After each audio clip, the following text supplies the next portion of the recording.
Attention, everybody. The views and opinions expressed on the show are not necessarily those of Acts Ministry, Acts Media Group, and or their affiliate and subordinate ministries and or nonprofits. So now here he is, back. The man with the plan to put gold in your hand, Tony Hammock. All right. Thank you, Matt. Hey, I'm glad to be here. Really glad, considering last week I wasn't. And thanks to some dental miracles, I am here today, and am still waiting to do some more dental stuff next Monday. So anyway, that's neither here nor there.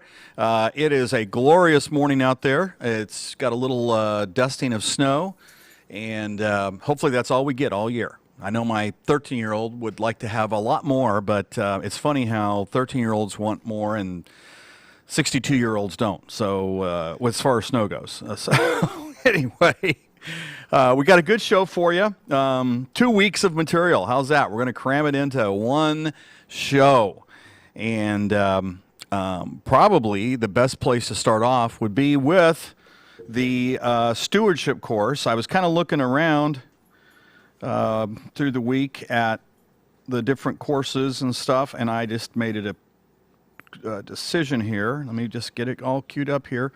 We're going to go to a stewardship course that is called Understanding Financial Stewardship, which is kind of what we're all about.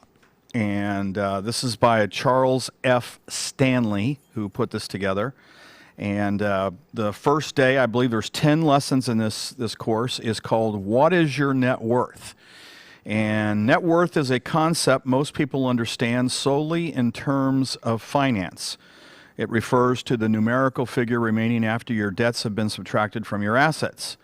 Ideally, the amount is a positive number, not a negative one. The larger the number, the richer you're thought to be from a human perspective. But from God's perspective, net worth is quite different. He sees the whole of your life when he views your prosperity. He doesn't divide your life into segments and evaluate you according to some kind of average of strengths and weaknesses. God looks instead at his immeasurable love for you and the sacrifice Jesus Christ made on the cross. In that light, you're beyond any measurement that might be associated with value. And that's John 3:16. Once you've accepted Christ as your Savior and have received God's forgiveness for your sins, you're fully vested in God's total prosperity plan. You qualify fully for his promises related to prosperity and blessing. That isn't the case for non-believers. People who've not accepted Christ simply cannot experience full blessing. According to God's definition of blessing, primarily because being prosperous includes prosperity in the spiritual life. Moving forward, there are two key concepts we must understand. One, prosperity relates to your entire life. A person can be rich and still not be prosperous. When you think of blessing and prosperity, you must think in terms of life's whole, a harmony that has spiritual, mental, emotional, physical, financial, and relational dimensions. Two, prosperity is God's plan for every believer. God's greatest desire is that you be a whole person. He desires to bless you and cause you to grow in every area of your life in a balanced and fruitful way as you fulfill his destiny on earth. God wants you to prosper, and his plan for you goes far beyond mere financial security because he inhabits your entire life. He wants you to flourish in all areas, not just monetary ones. And there you have it. Not a bad lesson at all. And boy, how many times have you known somebody or read about somebody that seemed like they had it all? You know, just millions and millions of dollars and all kinds of assets and stuff, and you find out that, you know, they're miserable. I mean, you know, some of the celebrities out there, and, you know, how many of them, you know, commit suicide because, you know, life is just so tough and everything. And I think that's what that was referring to, is that that's just one part of God's definition of prosperity and stuff. And, you know, it's important to have that spiritual prosperity. So I hope you enjoyed that. I hope that brings a moment of clarity to your understanding of what we're trying to do here at the show. You know, originally, I think when Jim Whining and I got together, this is going back a couple summers ago after the banquet, you know, we were talking about how all of the different financial instruments were behaving at the time and how important it was for people and followers of Acts ministry to understand that there were alternative assets out there. And we spend a lot of our time talking about gold and silver because they're the two most widely known. And, you know, they've both been around for about 5,000 years or so. So, I mean, I know they're not the new kids on the block, but still, they are what we kind of tend to drift towards when we talk about alternative assets. And as you know, if you've been tuning in for months, a couple of the shows and stuff, you know that there's several assets that we talk about. And, you know, some of them are additional metals, base metals, precious metals, oil, gas, uranium. I mean, you know, there's just a plethora of things that we can talk about. And one of them is the cryptocurrencies. And, you know, we dedicated a couple of the shows right before I had to miss last week to cryptos. I had been waiting and waiting and waiting, mainly looking for, you know, kind of a demand for the subject, and it finally got there where people were really wanting to know more about them and stuff. And boy, how timely could that have been? You know, because we're sitting here this morning when I came into the studio, Bitcoin, which is the main crypto that everybody knows, but it was over 20,000 a coin. In fact, let me look and see where it's at right now, but I want to say it was 20,250. Let's just see if I can get this thing to work with me real fast here. So, oh my goodness. Okay. Let me just refresh just so I can make sure that we've got the right price. There. Oh, goodness. Ha! Well, it's actually gone up a little bit since I came upstairs in the Plaza Towers here. Today it's up 6.96%. Let's call it 7%. And it's at $20,738.45 a coin. And Ethereum, which is the second most popular cryptocurrency, is up 5.74%. It's at $620.91 a coin. And, you know, I could probably spend this show and several shows going over, you know, the backstories on both of these coins and some of the other altcoins, they call them, and so forth, and why they make sense and everything. But what I thought I would do is kind of maybe take a shortcut for some of you viewers, because I found a gentleman that put together a lesson that goes over all of the things that you would need to know to not only do your due diligence and vet the crypto world, but he's just done a really, really good job. And if nothing else, there's a free video that's about an hour long. I'm not going to mislead you and, you know, have you think it's a 2-minute video. I mean, hopefully your attention span can be just a little longer than that if you're trying to learn about cryptos. But I want to say the free video that's going to be at the link I'm getting ready to share with you is just a little bit over an hour. I mean, you can stop and start and all that kind of stuff. But I mean, in my opinion, and I've looked at a lot of different things on cryptos ever since they really became popular about 2015 or 16, somewhere back there. This is a really, really good job, and very fair, very honest, very thorough, which is the best part of that. Because a lot of times, you know, somebody's got an agenda, and from what I can tell, this gentleman doesn't. So if you're wanting to get to this course, this lesson on cryptos, you can go to bit.ly/fortune for you. And fortune for you is F as in Frank, O-R, T as in Tom, U-N-E, the number 4, and then Y-O-U. And what that'll take you to is literally what's called a capture page. And I know that sounds kind of weird, but let me just kind of give you an idea of what you'll see. When it gets to that page, it'll say, there are fortunes being made every day with Bitcoin. Now it's your turn. World financial leaders agree Bitcoin changes everything. Simple, affordable, earn daily. And you'll see a little picture of Richard Branson being interviewed on the future of Bitcoin. And all you have to do is plug in your first name and, let me see, your first name, your email, and your phone number, and then hit show me the video, and it will take you to the video. Now, once you're at the video, if you want to go further with any links that are there and so forth, that's your decision.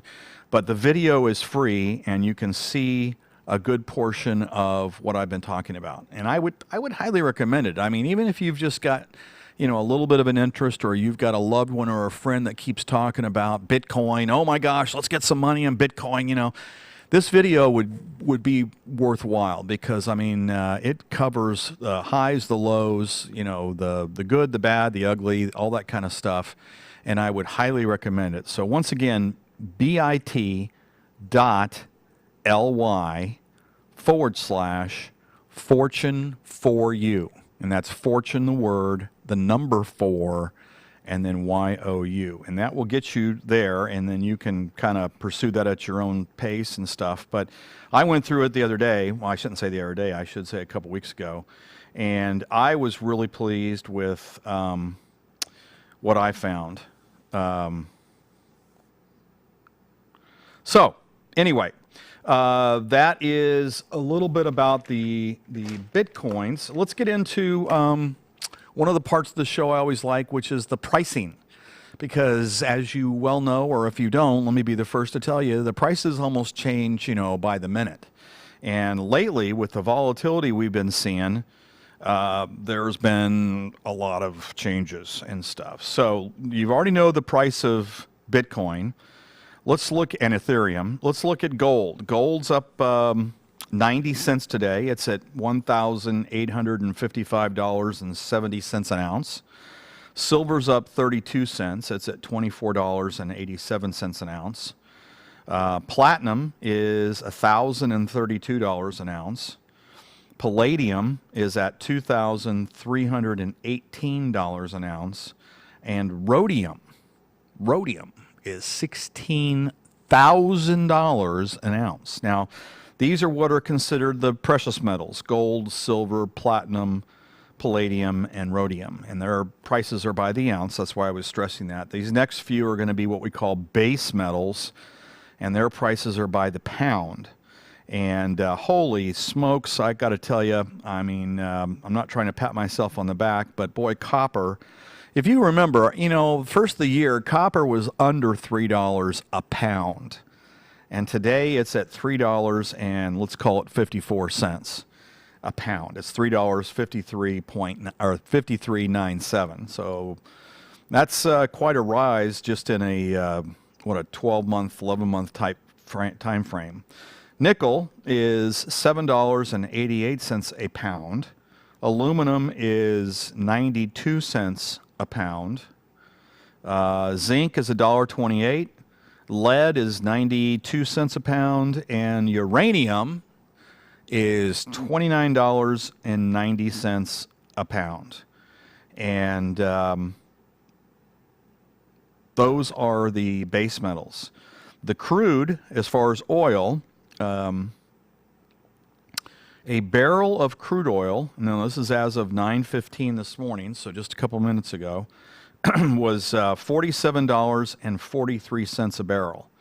And remember, it seems like yesterday, but a couple months back, remember we had that day where oil actually got to where it was less than zero? It was like a negative number.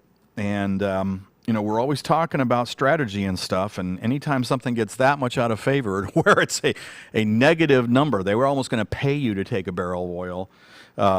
It's a time where you need to really think about it from a contrarian standpoint. But the Dow Jones Industrial Average as of 9/16 was 30,175. It's down 23.5 points for the day. NASDAQ's 12,599. It's up 4.10 points. So we've had just all kinds of volatility. and so forth out there in the financial world, the markets and stuff. And I'm just double checking Bitcoin since we last spoke. I mean, that was what, 3-4 minutes ago. So it's at 20,654 right now. It's up 6.12%. Basically, as a coin, it's $1,195 higher than it was yesterday. So both it and Ethereum are taking off. And, you know, there's a lot of rationale why. I mean, the biggest rationale is something we've talked about a lot in the show over the years, which is supply and demand. And with Bitcoin, you know, there's a limited supply. There's only going to be ever 21 million Bitcoin. And right now, I think we already got something like 19 million of them in circulation. And some of this price increase started after the halving that happened in May. Every 4 years, Bitcoin is designed to have a halving, they call it. And the simplest way to describe that is at the halving, what it does is it literally it cuts in half the number of Bitcoin that can be mined in the next year. And so now it's going to take even longer to mine those additional 2 million to get to the full threshold of 21 million and stuff. So that's why the ones that are out there are even more desirable, because it's going to take longer to get a few more through the mining process. And what's happened is, in fact, you know, I meant to do this. I'm going to have to put my glasses on just for a second here, because I'm pretty sure if I can find this, it's going to be, oh, you know what? Let's do it on the laptop if I can. That might help make it easier for me to read. There is a website called, I think it's called Bitcoin Treasuries.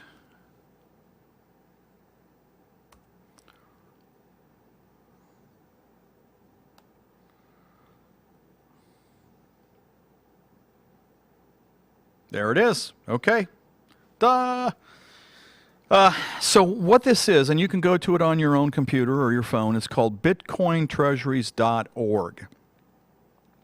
And this is an outfit that keeps track of what companies, and the list I went to is both publicly traded and private companies, but what companies own the most Bitcoin. And it's kind of amazing because, you know, all of a sudden in the last 12 months, some of these folks that run major corporations are starting to realize that, you know, Bitcoin is a nice way to hold reserves. And for example, just over the weekend, big insurance company, in fact, one of the ones best known for their conservative nature, a company called Mass Mutual, back there out of Springfield, Massachusetts, they, at least the article said, that they had decided to put $100 million into Bitcoin. Now, for them, that's a drop in the bucket because, you know, their general account is, you know, several billion dollars. So understand that. But still, 100 million is a lot of money.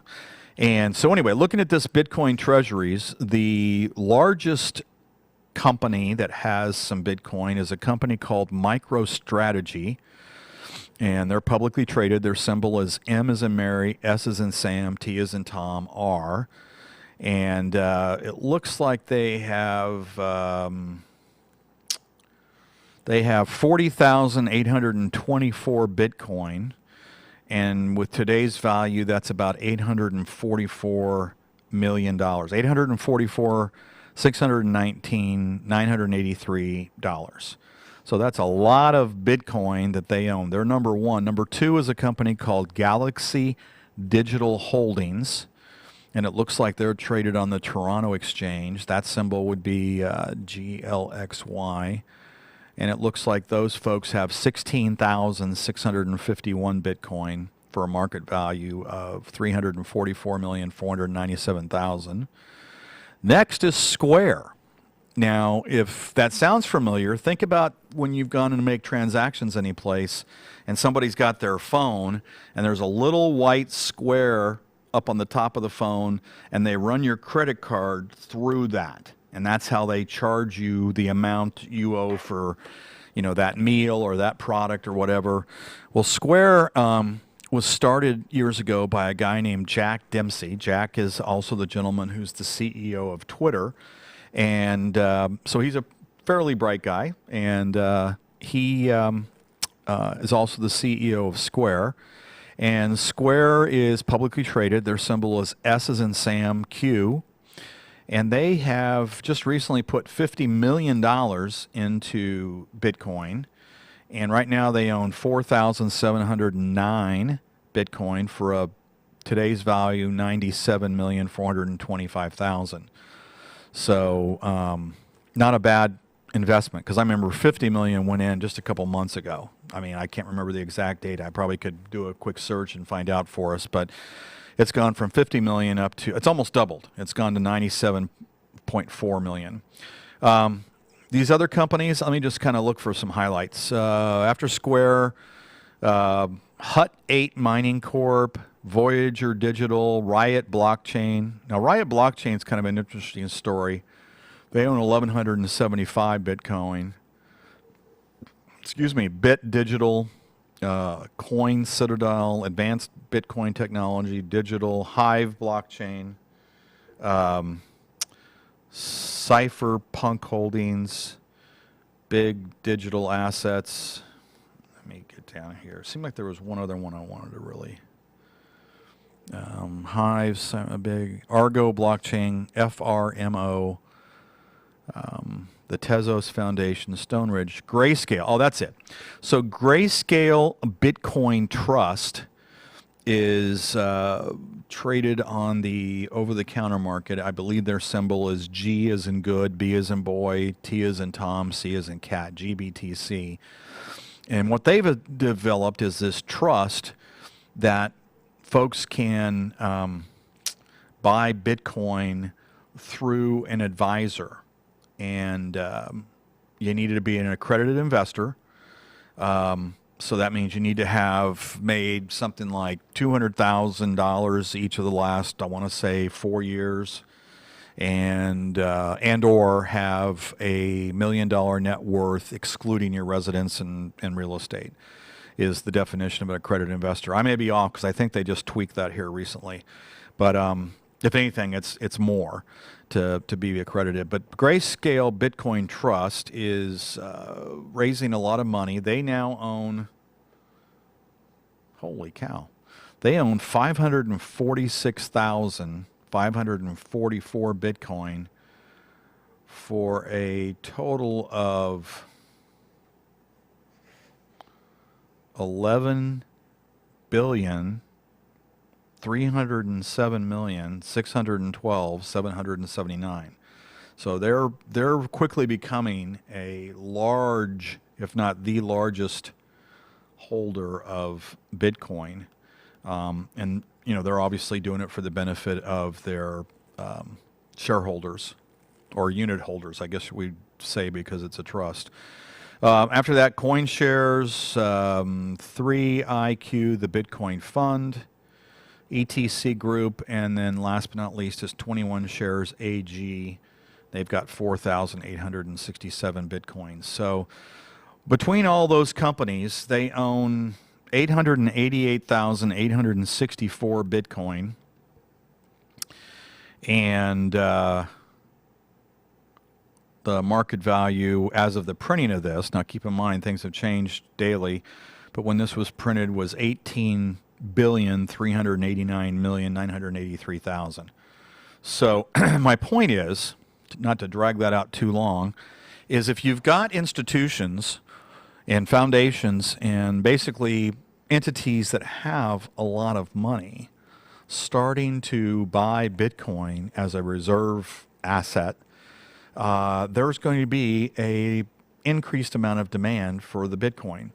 And they're not all going to Bitcoin. I mean, I do know that some of them are starting to go into Ethereum and so forth. I don't have that list here.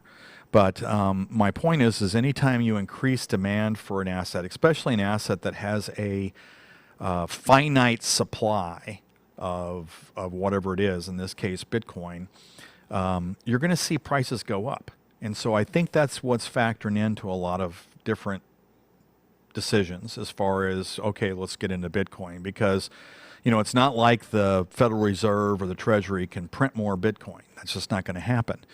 And I think that's one of the reasons why there are some people that are starting to pay more and more attention to it. I mean, let's put it this way. Not too long ago, I came in here and I read an article about Bitcoin, and I also read part of that article was looking at the hardest assets available, and their definition of hard was, how difficult is it to make more of them or to get access to them. And up until Bitcoin, gold was the hardest. And without getting into their whole formula and valuation and all that kind of stuff, I just remember gold had a rate of just around 50, 52, something like that. And then it dropped off severely. The next one was like silver, and silver was like 4 or 5 and stuff. But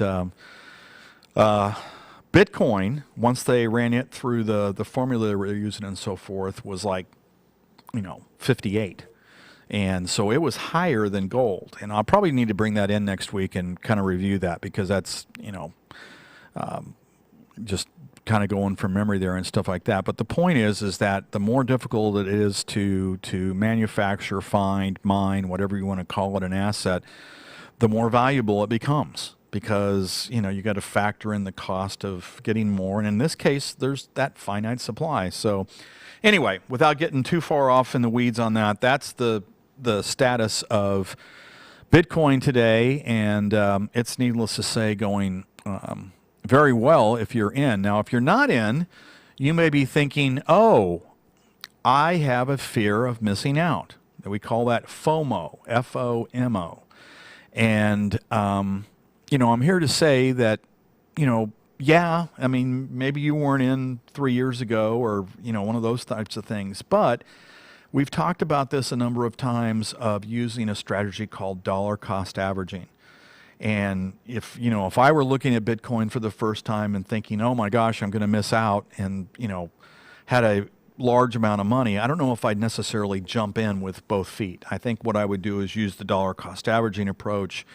And, whatever you're comfortable with, maybe you move in 25% today and, next week another 25%, and so forth. I mean, it's systematic. Whatever amounts you decide on and the time increment, that's what you work with. So maybe you go, say, 10% each month. And that way, over a 10-month period, you gradually ease into the asset, whatever it may be, gold, silver, Bitcoin, stocks, bonds, mutual funds. And that way you're not jumping in all at once. And if, in fact, there is a correction, you're feeling a little bit sad because you're looking at smaller dollar amounts. On the other hand, the risk is it just keeps going up and you're gradually buying it at a more expensive price. But I just think that the dollar cost averaging strategy is a very prudent way to approach something where you're thinking, oh my gosh, I've missed out. Speaking of different assets, gold right now, the ask for gold, as we talked about, is $18.53 and 20 cents. And silver's ask is $24.82. And then as far as what that equates to in terms of what we can get it for, because that's basically spot price is basically the price the mine charges the mint. But if you were looking at, say, a gold eagle, right now we can get gold eagles for $1,946.57.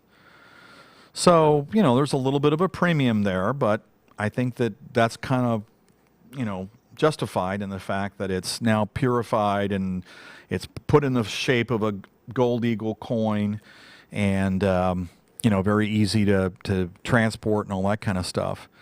A silver eagle right now is $28.52. So, there again, there's a little bit of a premium, but, if you know anything about the Eagle program, it started back in 1986, and I think that was Ronald Reagan. Oftentimes we talk about not making the $1.2 million mistake, which is, hindsight's always 20/20. But if somebody had jumped in month one when they introduced the Silver Eagle, I'm talking Silver Eagles now, not Gold Eagles, but if they had jumped in back in '86 when it first started and they'd bought one Silver Eagle every month through December 1st of this year, you'd have about 415 or so, give or take a couple, Silver Eagles.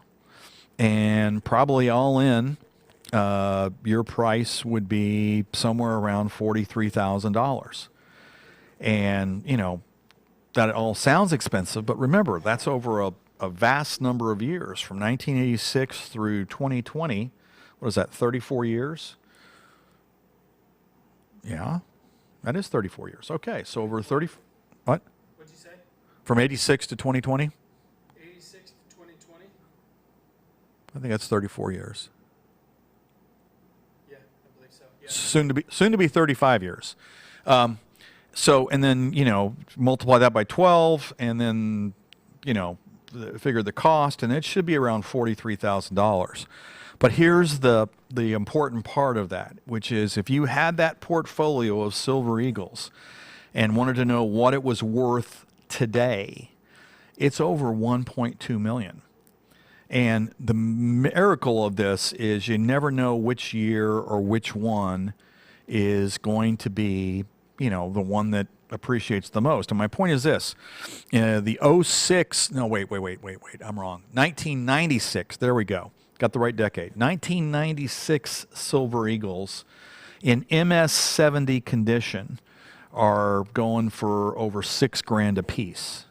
So, if you had 12 of those, you'd have what, 70 some $1,000 just in 1996 ones. The 1999 ones, those are going for over $19,000 a piece. Here again, let me make it clear, in MS-70 condition, which is mint state, and 70 is the highest they can be as far as perfection. And so the only reason I can think that 99 is so valuable is it was the Y2K year, or the last year of that decade or whatever. So what might be something to think about is, with 2020 being so crazy with everything that's gone on this year, the 2020 Silver Eagles might be something to hang on to, and give it a few years to percolate and things to happen and stuff like that. And past performance is not indicative of future performance and all those other disclaimers, but still it might be something to think about. And so I know I myself am trying to procure as many Silver Eagles as possible. Although I will tell you this, when you get into Silver Eagles, which are obviously made by the U.S. Mint, they are 0.999% purity as far as silver goes. And if you really want something better, and this would be just if you were a real stickler for details. I mean, this is getting into the minutia. But I will tell you that the silver maple leafs that come from our neighbor to the north, they are 0.9999, 4 nines. And I learned that here a while back, and have talked to several people about that. And there are a lot of people that prefer the 4 nines over the 3 nines. So if you really wanted to get into this, we'd have to start looking at Canadian maple leafs. And they do have them in both silver and gold. But I think either way, whether it was Eagles or maple leafs, if you were getting some gold and silver into your portfolio, it might be a wise thing to do. In fact, speaking of getting silver and gold into your portfolio, let me share with you my most recent coin. I'm on this Coin of the Month Club, and I know every time I get to this, it's a little awkward because of the camera angle and my distance from the camera and stuff like that. But I was really thrilled because the other day when this showed up, This is one of the U.S. State Series, MS-70, 2020 Eagle, and this is the Arizona coin, and it's number 11 out of 50. And so I've now got Arizona, and you can see they come enclosed in these hermetically sealed plastic containers. There's the back side, and so I can add that now to my collection.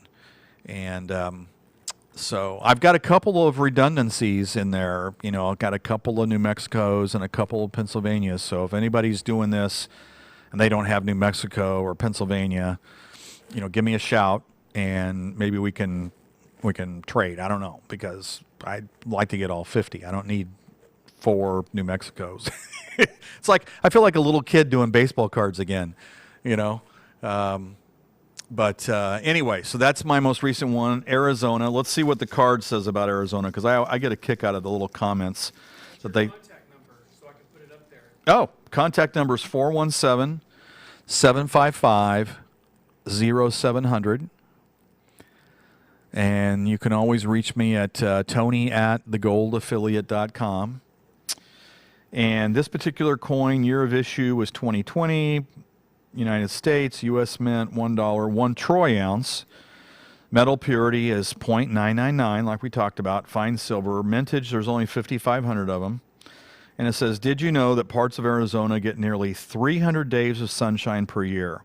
What's not to love about that? Home of the most unique ecosystem in the world, the Sonoran Desert, the Copper State has something for everyone. Deserts, mountains, cactus, tombstone, a hole in the ground big enough to see from space, and so much more. She's a worthy addition to your coin collection. Congratulations on taking another step towards securing your future and legacy. You deserve it. So I always like these little cards they stick in here. You know, they kind of are fun to read, especially when they get into some of the information about that particular state. And so anyway, enough of that. Let me get that tucked away there. And we get these through a company called 7K. You know, we've had a number of different people on the show as speakers from 7K over the years. And, you know, they seem to have a consistent program. I mean, consistent as in their whole thing is that it's like a Costco or a Sam's Club in the fact that you pay a membership, and it's reasonable. I mean, it's $199 per year. But if once you're in as a member, then you can buy gold and silver at dealer direct prices. So, you know, if you're only going to buy like, you know, 1 silver eagle, it may not be worth it to have the membership. And you might be smarter just to go to the store and buy one. It'll be just a little higher than dealer direct, but still very, very competitive. But if you're going to be buying, you know, a decent amount of silver and gold, it might make a ton of sense to have a membership, just like you would at Sam's. And so forth. And then the other thing is one of the things they have that I really like is this Sound Money wallet. And the Sound Money wallet is, as of June 1st, the way I've been acquiring some new gold and silver, besides these monthly coins. And that is basically what you do is you transfer dollars to the Sound Money wallet. And then once they're in there, you then buy gold and silver, and it happens instantaneously, and there's no fees, there's no commission, there's no, you know, you get $100 in there and you say you want to buy $100 of silver, bam. I mean, that's, you know, and it's right there, it's disclosed, the ledgers were there, you can review it every time you look at your back office and so forth. And I'm finding it to be a really, really convenient way to buy gold and silver, to store it, and if I need some money back, to have them send it back to me. And they can send it back either as the coin itself, if I've got enough to, you know, have a silver eagle or a gold eagle, or I can ask for a check to be mailed, or I can ask for a ACH deposit sent to my checking account. And now they've even gone so far where they've added another company that provides a debit card. So, like in this case, I could take and say, okay, let me see, I'm going to sell, you know, $1,000 of gold, and I want it to go to my debit card. And then that debit card, once it's on there, I can just use, you know, to buy gas and groceries and whatever else I need to to survive these days and stuff. So kind of a handy little program there as far as the gold and silver, not only the acquisition, but the liquidation should that arise and stuff. And, I mean, I could sit here and I could ramble about all kinds of things that are going on. I will tell you this, some of my favorite authors, folks that follow the gold and silver market and the Bitcoin market for that matter, they are adamant about the fact that 2021 is going to be an interesting year. In fact, let me do this. Let me get over to my source for Egon. You guys, if you follow me, you know I love this Egon von Greiser guy. I know if he heard me say his name, he would probably cringe because he's from Switzerland. And Egon von Greiser. And here's his most recent article, Gold versus Bitcoin and Death of Money. And it starts out, 2021 is likely to be a year of awakening. This is when the world will start to realize that the $280 trillion global debt has no value and will never be paid back. But even worse than that, of the 280 trillion, a staggering 200 trillion has been created in the last 20 years. Let's say that it took 2,000 years to go from 0 to 80 trillion in 2000. It doesn't really matter where we start counting, since most of the $80 trillion in debt was created after Nixon closed the gold window in 1971. And I can go on and on. I mean, his articles are just phenomenal, because not only does he get into the facts and the figures, and then he sometimes get into history. Here's one here last week. I put this on my little Facebook page I've got, and by the way, that would be at the Gold Affiliate, and you can go and you can see all the articles that I post in there. But he had one last week called "The Hannibal Trap Will Crush Global Wealth," and he actually went back to Hannibal's strategy and his victory over the Romans at Lake Trasimene in 217 BC. And, it's a great little reminder of history and stuff as far as the way he writes these articles. But I'm afraid to say this. I mean, I will admit it. I've been following this gentleman now for 4 years. And I will tell you that more often than not, when he brings something up, not to be a prophecy or something like that, but when he starts talking about a development, a change, a trend that's going on in the financial world and so forth, so far, I mean, most of them have come true. Or if they're not coming true, they're getting pretty close. And he's been an adamant viewpoint as far as the importance of gold and silver in a portfolio, and then taking a look at the debt crisis we've got not only here in the U.S. but globally, and what that means to the value of a dollar, or the value of a franc, or a peso, or whatever the currency is from whatever country. I mean, there's just a lot of countries right now that are hurting as far as their debt load, and some of them have already kind of had major crashes. I mean, Venezuela, Argentina, Greece, Spain. I mean, we're talking some, fairly big countries. And I think if you look at those countries, as far as the use of Bitcoin, those are the countries that have turned to Bitcoin because their own currency is worthless. And, you've got a lot of people in South America, Venezuela, Argentina, and so forth that are using Bitcoin to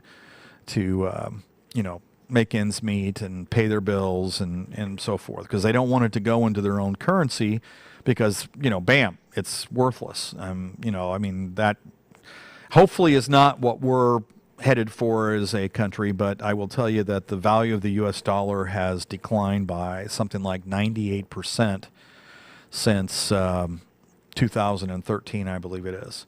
And 2013, or excuse me, did I say 2013? I did, didn't I? I meant 1913. I'm sure glad I caught that one, especially since this was recorded. For years, I'd have people pointing to me saying, 2013. No, 1913 was when the U.S. Treasury and the IRS were created. And back then, a dollar was a dollar. And from that point to today, it's lost 98% of its purchasing power. And it's not so much because it's lost the value, it's because they keep printing more money. And I mean, just since March or February, they've printed another $3 trillion of U.S. greenbacks, that are just more supply.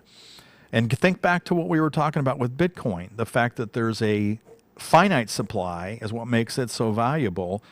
Well, if they're printing $3 trillion, and God knows how much they're going to print next year as, the new administration takes over and tries to deal with some of the things we got going on in this country with the unemployment and the COVID-19 and, yada, yada, yada. I mean, I know you're all familiar with everything we're going through and stuff, but, God bless those folks in Washington. I hope they can come up with some ideas and can, work across the aisle to where they can get some of these things passed quicker than this most recent stimulus plan, supposedly, and stuff, because, I mean, there's a lot of Americans that are hurting.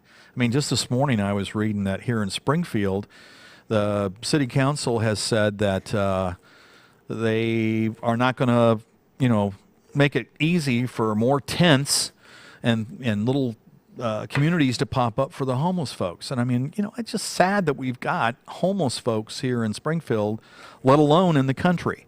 So anyway, not to end up on that note, I know I just got a look from Matt that tells me I've got about 2 minutes. So I'm going to start wrapping up here. And one of the things that I will say in my wrap up is that just before I came into the show, or the studio to do the show, I had an email from Jim Whining. And he was just talking about the state of affairs with Acts Ministry. And if you don't have a ministry that you tithe to, you might do so with Acts Ministry. And if you want to get into one of their ministries within the big ministry, under the umbrella of Acts Ministry, you might look at several of them in there. I mean, there's some very, very good ones. And, you can obviously donate money by December 31st, and not that I'm a CPA or anything, but I do believe that, sometimes charitable donations can be written off on your taxes, and consult with your CPA before you do that and all those other disclaimers and stuff. But, still, it's a very, very valid cause that we have here at Acts Ministry and hence Acts Media Group. So by all means, get your checkbooks out, and you can go to the website, and I'm sure that Matt can help you with those kinds of things if you want to go in and make a donation with a credit card or a debit card or anything like that. Can they hear you right now? No, but I've got everything up on the bottom of the screen. Okay, so Matt says that all that I just shared with you is at the bottom of the screen. And now I know I'm out of time, so I'm going to wrap up here. Since I brought Jim's name up, thanks to Jim and Pam Whining for their leadership and so forth, and of course Dr. Paul Collins. And I believe we'll see you next week. And have a good one. Enjoy the weather, and we will see you then. Thanks so much for viewing.